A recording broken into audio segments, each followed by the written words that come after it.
So you decided to learn Spanish. Maybe you thought it would be easier than other languages, or maybe you just wanted to understand Bad Bunny lyrics without Google Translate. Either way, if you've been at it for a while, you've probably realized that it's not quite as straightforward as you expected. Hey everyone, in this video, we are talking about the real frustrations that come with learning Spanish. Not to discourage you, but because knowing you're not alone in these struggles actually helps. So yeah, let's dive in.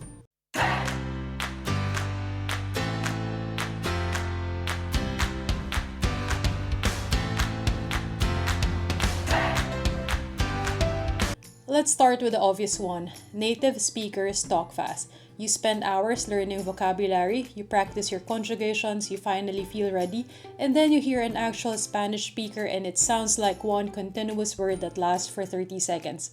The thing is, Spanish averages about 7 to 8 syllables per second, which is legitimately one of the fastest languages in the world. So no, you're not slow, they are really speaking that quickly. And distinguishing where one word ends and another begins, that is a skill that takes time. Now here's a fun one. In English, we just say to be. In Spanish, there are two versions, ser and estar, and they both mean to be. But pick the wrong one and things can get weird fast. Say you tell someone, tu novio es aburrido. You just said your boyfriend is boring.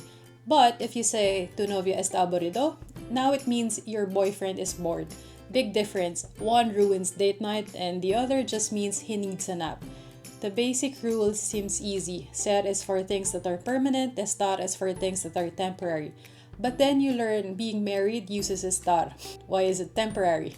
And being dead also uses estar in some regions, which sounds like maybe there's hope for revival.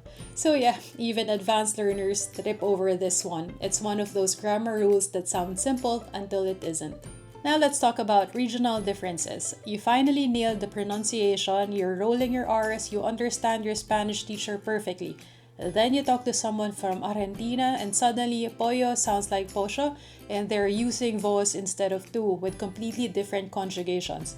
Or you learned European Spanish and now Mexicans are looking at you weird when you say coger el autobús. In case you're wondering, in Latin America, coger has a very different meaning. Yeah, you can look it up later. So you see, Spanish isn't one language, it's more like 20 dialects or more wearing a trench coat pretending to be one language. Now let's talk about gendered nouns. Everything has a gender. Your table, it's female. Your pencil, it's male. The problem, there's no logical system. Sure, words ending in a are usually feminine and words ending in o are usually masculine. And then el problema and la mano show up to ruin your day. And it's not just memorizing the gender, it's remembering it in the heat of conversation while also conjugating verbs, applying the right article, and making adjectives agree. Your brain is juggling while riding a unicycle. Sounds complicated, no? Now let's talk about false confidence, and here's a sneaky one. Spanish looks easy at first. The pronunciation is relatively consistent, it uses the same alphabet, and you can probably read a Spanish sentence and get the gist pretty quickly. This creates false confidence. You think you're making rapid progress and then you try to watch a show in Spanish without subtitles and realize you understood maybe 20% of it.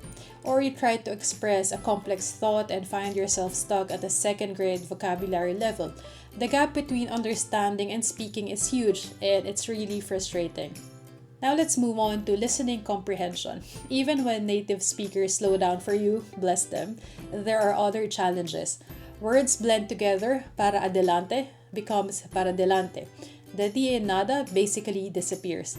And don't even get me started on how ¿qué es lo que tú quieres becomes ¿qué lo que quieres in casual speech. Your textbook prepared you for clear, articulated Spanish, but real life gave you slurred syllables, dropped consonants, and regional slang that isn't in any dictionary.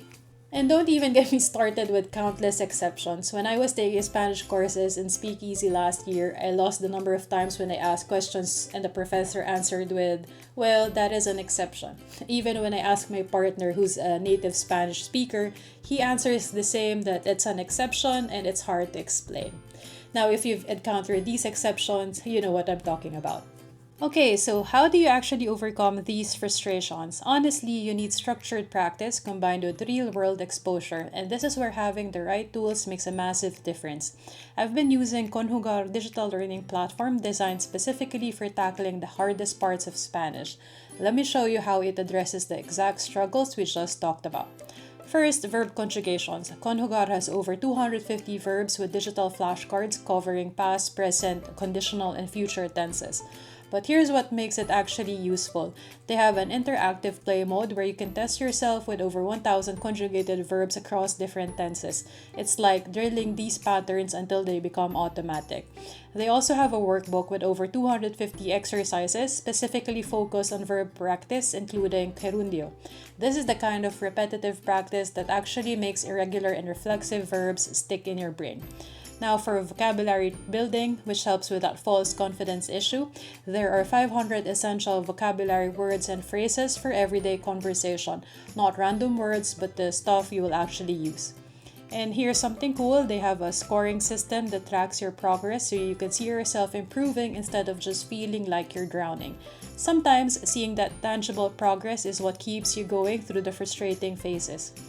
And the platform also includes CCSU practice exam prep with 300 questions aligned with the official exam. This is good if you're working towards Spanish citizenship or certification. Now, the whole thing is 49 euros for complete access, no subscription, no limits, and the link is in the description below. And there you have it. Again, I'm not trying to discourage you from learning Spanish. It is absolutely worth it because it opens up communication with 500 million people. It gives you access to incredible culture, literature, music, and honestly, it's pretty satisfying when things finally click. But it's okay to find it hard. It's okay to feel frustrated when you mix up por and para for the 100th time or when you freeze up in conversation, even though you knew exactly what to say 5 minutes later. Every Spanish speaker who isn't a native has been through this. The key is to keep going. Use structured tools like Conjugar for the technical stuff, watch shows and listen to Spanish music for listening practice, speak with natives, make mistakes, lots of them, laugh about them, and keep practicing. It gets easier. Slowly, yes, but it does. Now, if you're currently struggling with Spanish, drop a comment with your biggest frustration and let's commiserate together. And if this video helped you feel less alone in the struggle, hit that like button and subscribe for more language learning content. Check out Conjugar in the description if you want to get serious about Spanish vocabulary and verb mastery. See you in the next video and thank you for watching. Hasta luego!